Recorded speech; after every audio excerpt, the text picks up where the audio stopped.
성도 여러분, 고난주간의 목요일입니다. 오늘은 어제에 이어서 이사야 53장 10절로 12절, 이사야 53장의 마지막 부분을 살펴보겠습니다. 이사야 53장 10절에서 12절을 보면 지금까지 선지자가 왜 죄 없는 하나님의 어린 양이 고난을 당했는가, 그 자성적 성찰을 바로 우리 자신들에게서 찾았습니다. 그는 우리 때문에 채찍을 맞으셨고 우리 때문에 찔리셨다. 그가 찔림으로 말미암아 우리는 나음을 입게 되었다. 바로 그 모든 고난의 원인이 우리들에게 있었다. 이렇게 성찰했는데 이제 그 시선을 10절부터 12절은 하나님의 차원으로 또 시선을 한 단계 옮겨가고 있는 것을 볼 수 있습니다.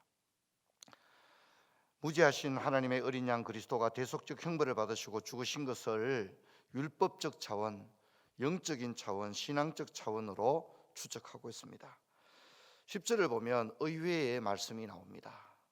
이것은 선지자가 그가 고난을 당한 것은 바로 우리 때문이었다고 너무나도 충격적인 사실 앞에서 놀라운 탄성을 발했던 것과 마찬가지로 10절에 와서는 이 놀라운 일, 죄 없으신 어린 양이 너무나도 가혹한 형벌을 대신 받으신 이 사건은 다름 아닌 하나님께서 기뻐하신 일이었다. 그렇게 충격적인 이야기를 하고 있습니다. 그리고 10절의 말미 부분에 가서는 이것은 하나님의 기뻐하신 뜻을 성취하는 일이었노라, 그렇게 이야기하고 있습니다. 여러분, 우리가 성경을 읽어보면, 특히 복음서에 보면 예수님이 독백처럼 자주 하신 말씀이 하나 있습니다. 그게 뭐냐면 나를 보내신 이의 뜻을 행하게 하려 함이다.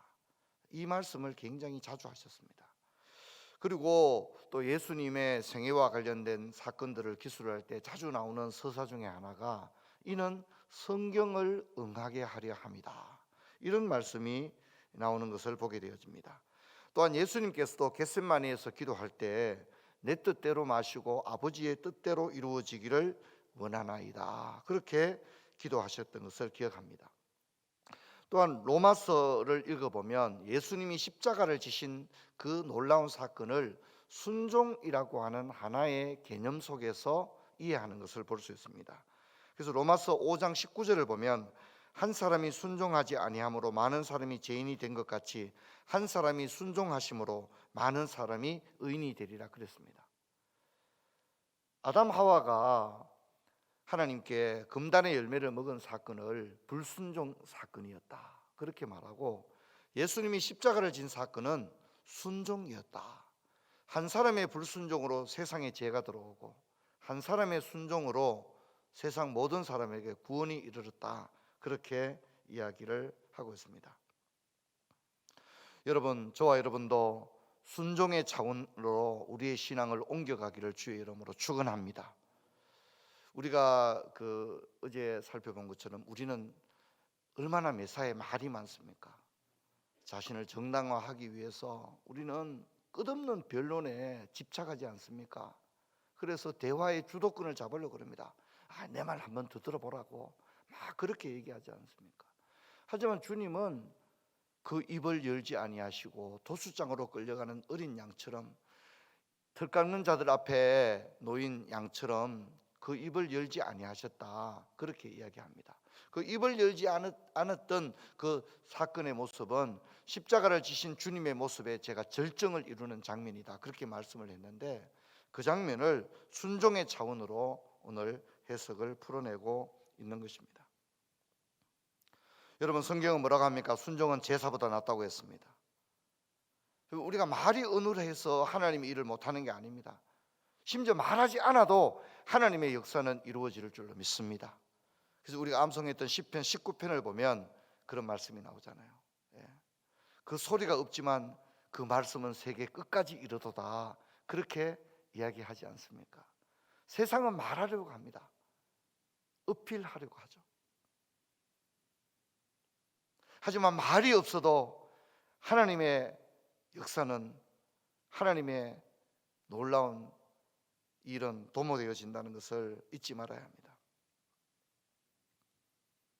여러분, 우리가 말하지 않을 때 주님께서 말씀해 주실 줄 믿습니다. 10절을 보면 예수 그리스도의 죽음을 속건 제물이었다 그렇게 말합니다. 여러분 기억하시죠? 우리 예수님의 그 대속의 사건을 우리가 흔하게 들었던 건 뭡니까? 화목 제물로 드렸다 이렇게 우리가 참 자주 들었지 않습니까?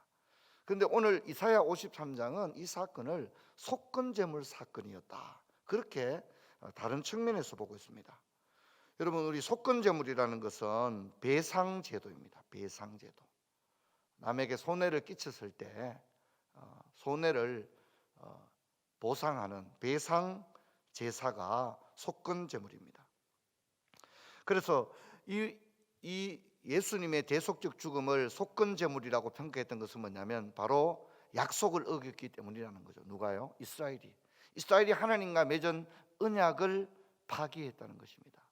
그래서 그 이스라엘이 무지한 가운데 불순종으로 목이 곧아서 여호와 하나님과 맺은 그 언약을 파기했을 때 우리 주님께서 그 언약 파기의 모든 형벌을 대신 지시고 배상 제사인 속건 제물로서 자신을 대속적으로 드렸다 그렇게 설명을 하고 있는 것입니다. 여러분, 주님께서는 하나님과 우리 사이에 갈라진 틈을 메우고자 화목 제물이 되셨고, 여러분 우리는 주님과 얼마나 약속을 많이 파기했습니까? 주님 이렇게 살겠습니다. 이렇게 하겠습니다. 이번 어려움만 해결해 주시면 제가 이것도 주님께 드리고 이것도 하겠습니다. 얼마나 우리는 주님께 많이 서원도 하고 약속을 했습니까? 근데 여러분 우리가 이것을 수없이 깨뜨리고도 우리는 다 잊어버린 채 살아가지 않습니까? 근데 주님은 우리가 주님과 맺은 그 모든 언약을 파기했던 그런 우리의 불순종에 대하여 속건 제물이 되셨다는 것을 우리가 기억했으면 좋겠습니다. 여러분 12절을 보면 마지막 부분에 그가 많은 사람의 죄를 담당하시며 뭐라고 말하고 있죠? 범죄자를 위하여 기도하셨느니라 그렇게 나옵니다. 누가복음 23장 34절을 보면 가상칠언 가운데 예수께서 이르시되 아버지 저들을 사하여 주옵소서 자기들이 하는 것을 알지 못함이니이다 그렇게 기도하고 있습니다. 여러분 어떻습니까? 저는 주님의 기도에서 어떻게 저렇게 기도하실 수 있었을까 그런 생각을 해보게 됩니다. 자신이 죽었는데 그것이 하나님의 뜻입니다. 자신이 죽어야 하는데 그것이 하나님의 뜻입니다. 그런데 자신이 죽는 것이 하나님의 뜻이라면 그 하나님의 뜻대로 되기를 원합니다 하고 온전히 도수장으로 끌려가는 어린 양처럼 대속적 죽음을 담당했습니다. 또 자신을 못 박는 무리들을 향하여 저들을 용서해 주십시오. 자기들의 하는 행위를 알지 못합니다. 그렇게 기도했습니다. 여러분 주님의 기도는 주님의 삶과 일치합니다. 그분의 기도는 곧 그분의 삶이었고 그분의 메시지 그 자체였습니다. 토마스 칼라일은 그런 말을 했다고 합니다. 목사가 자기가 하는 설교의 10분의 1만 지켜도 성자가 될 것이다 그런 말을 했습니다. 여러분 우리는 기도하지 않을 뿐만 아니라 설령 기도한다고 해도 기도대로 살지 않는 연약한 사람들입니다. 그나마 우리가 올려드리는 기도마저도 내려놓는 기도보다는 우리는 어떻게 하든지 우리의 뜻을 관철하기 위한 기도일 경우가 많지 않습니까? 남을 용서하고 남을 위한 기도보다는 자신을 합리화하는 그런 기도를 드리지 않습니까? 심지어 기도한다는 것을 종교적 우월감으로 내가 그래도 남들보다는 나은 사람이다 이런 것을 표면적으로 반영하기 위해서 우리의 기도 생활을 하지 않습니까? 우리가 교회에 와서 왜 실망합니까? 사람을 보기 때문입니다. 하지만 여러분 우리는 끊임없이 그리스도를 바라보기를 주의 이름으로 축원합니다. 여러분, 우리가 그리스도를 바라볼 때 우리는 실패하지 않습니다. 우리가 교회 와서 사람을 바라보면 실패합니다. 고난주간에 주님을 바라봅시다. 그리고 주님의 기도를 바라봅시다. 죽어가면서도 자신을 못 받고 자신의 몸에 상해하는 자들을 위하여 저들을 용서하여 달라고 기도하셨던 그 주님의 기도처럼 우리도 그렇게 기도할 수 있다면, 또 우리가 그 기도대로 그렇게 살아갈 수만 있다면 세상은 얼마나 아름답겠습니까? 여러분, 저와 여러분이 시선을 평생 주님에게서 잃어버리지 않는 그런 은혜가 있기를 주의 이름으로 축원합니다.